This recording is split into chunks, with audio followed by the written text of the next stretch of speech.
Bonjour à toutes et tous, c'est Absolute et bienvenue dans cette nouvelle vidéo dans laquelle je vais vous présenter mon avis final concernant l'entièreté de la série Obi-Wan Kenobi, maintenant que les 6 épisodes sont sortis sur Disney+, et que j'ai pu prendre un peu de recul sur chacun d'entre eux. Comme d'habitude, la vidéo va se décomposer en 3 parties, les points positifs puis les points négatifs, car comme toujours vous me connaissez, je vais essayer de nuancer mon propos, tout n'est pas tout blanc ou tout noir, et il y a toujours du négatif, mais aussi du positif à trouver dans une œuvre. Mais sur ce, nous allons pouvoir commencer avec les points positifs. Déjà, ce qu'on peut dire, c'est que la série a véritablement des éclats d'excellence. Il n'y en a pas des dizaines, c'est sûr, mais quand elle a une bonne idée et qu'elle parvient à l'exploiter pour en tirer tout ce qu'il y a de bon à en tirer, cela peut frôler la perfection. Je pense en particulier à 2 passages. Le premier, c'est le moment où Obi-Wan aperçoit Anakin au loin. Je trouve que c'est une idée complètement folle qui est bonifiée par la réalisation et le montage. Qu'on ait le droit à des plans débulés, particulièrement proches du visage de Kenobi, pour nous montrer sa terreur et son désarroi face à ce qu'il est en train d'observer. Et concernant Anakin, son apparition presque au ralenti dans cette tenue qui fait aujourd'hui sa renommée, c'est assez particulier, mais c'est limite je le trouve pas encore plus effrayant ainsi qu'en Vador, car là on peut voir son visage, c'est un humain. Et pourtant l'humain était déjà un monstre, il n'était pas caché derrière une immense armure, ni derrière un masque. C'est donc l'un des passages les plus réussis de la série selon moi. Et bien sûr le second auquel je pense, il est évident, c'est le moment où Obi-Wan brise le masque de Vador, une scène qui va être portée par le jeu d'acteur d'Ewan McGregor et les répliques des 2 personnages. Le fait que l'on puisse hésiter sur l'éventuel retour d'Anakin, vu que son visage, jusqu'à la réplique fatidique, où il avoue que c'est lui-même et non Obi-Wan qui a tué Anakin, est éclairé par une lumière bleue, qui laisse ensuite la place à une lumière écarlate sur le visage d'un Vador particulièrement terrifiant, voire même dérangeant, puisqu'on a presque l'impression qu'il sourit. Ce sont pour moi 2 moments clés de la série où elle réussit presque tout ce qu'elle entreprend. Ensuite, dans les autres succès de cette série, je trouve qu'il y a ces personnages. Chaque personnage qui a une importance pour le récit a un arc de développement. Un début, un milieu et une fin. Que ce soit Tala, Reva, Leia ou même Obi-Wan, tous les personnages traversent des choses et leur comportement évolue au sein de la série. Leia se rapproche petit à petit de la princesse intrépide que l'on retrouvera dans Un Nouvel Espoir, après avoir côtoyé de près des combattants de la liberté, prêts à mourir pour leurs convictions. Reva comprendra que la vengeance n'est pas une bonne voie et que celle-ci ne conduirait qu'à plus de malheur. Tandis qu'Obi-Wan, qu'on découvre fort logiquement brisé au début de la série, alors qu'il se demande encore quelle est sa place dans tout ceci, finit peu à peu par trouver sa voie, à se pardonner ce qu'il avait pu faire, pour ensuite se rapprocher de celui qu'il sera également dans Un Nouvel Espoir. Et justement, tant qu'on y est à parler d'Obi-Wan, comment ne pas parler du jeu d'acteur d'Ewan McGregor? Il est évident que sans lui dans le rôle d'Obi-Wan, la série n'aurait pas été la même.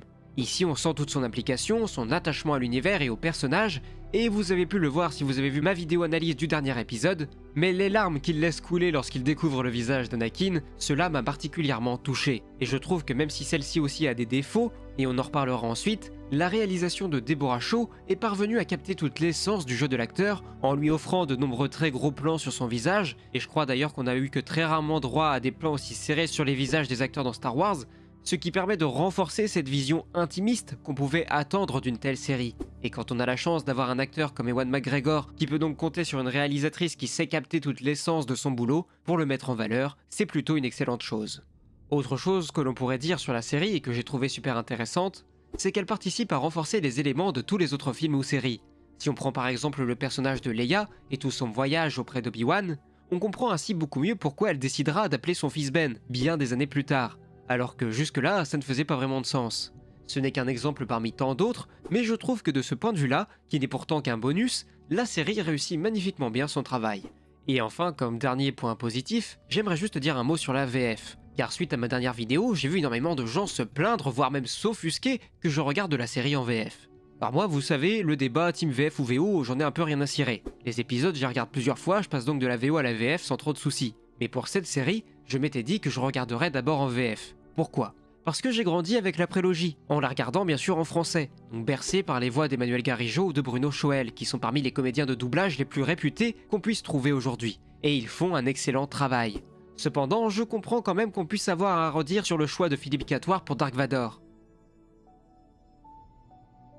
Et Vador a toujours eu des voix différentes en français, malheureusement ça on doit faire avec. Et même si cela peut faire bizarre, surtout si vous avez suivi Game of Thrones en VF, vu qu'il faisait déjà la voix de Tywin Lannister, je trouve que le plus clair du temps, cela tient quand même bien la route.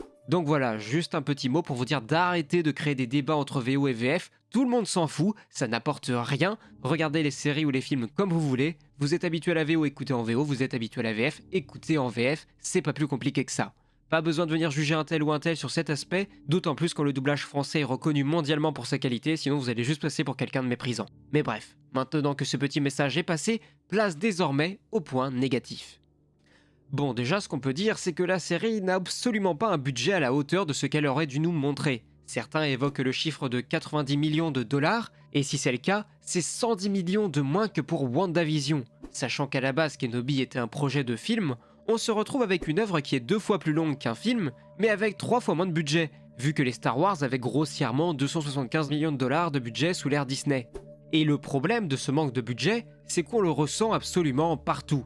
Dans les décors qui sont assez pauvres, hormis Deyu qui sauve un peu la face, mais il y a quand même beaucoup de décors qui sont recyclés. Rien que le petit balcon où s'entraîne Anakin Obi-Wan, c'est déjà le premier plan de la série avec l'Ordre 66. Et on le ressent aussi ce manque dans les figurants, qu'on peut voir passer plusieurs fois ou qu'on peut retrouver sur des planètes différentes. Bref, j'ai vraiment l'impression que Lucasfilm ne fait que s'appuyer sur leur volume, une technologie certes incroyable, mais dont on sent très vite les limitations, puisque les acteurs sont bloqués dans un espace particulièrement restreint.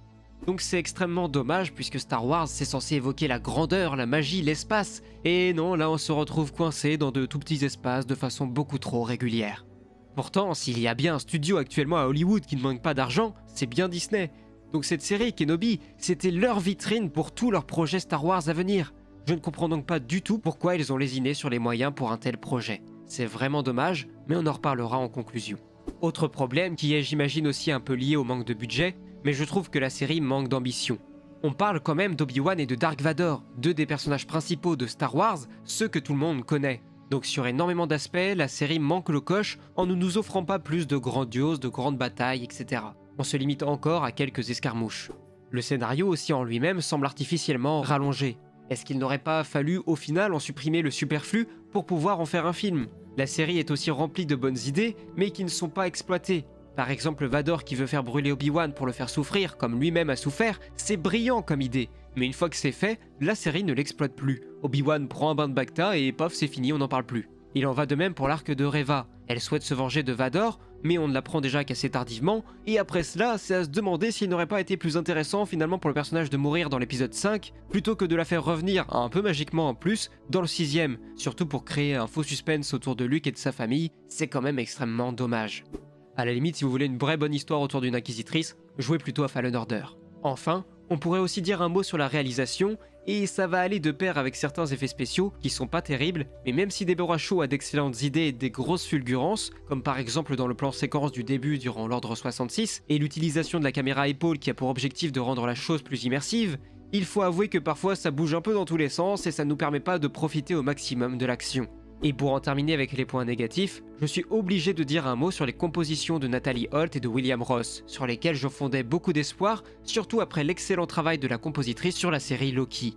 Et même si quelques passages sont sympathiques, l'ensemble reste malgré tout assez décevant. Même si John Williams nous a apporté un très bon thème musical pour le personnage d'Obi-Wan, ce n'est malheureusement pas pour la musique que je retiendrai cette série. Et c'est bien dommage car quand comme moi, vous placez la musique à un niveau d'importance extrêmement important pour apprécier une œuvre, ça rend les choses plus compliquées.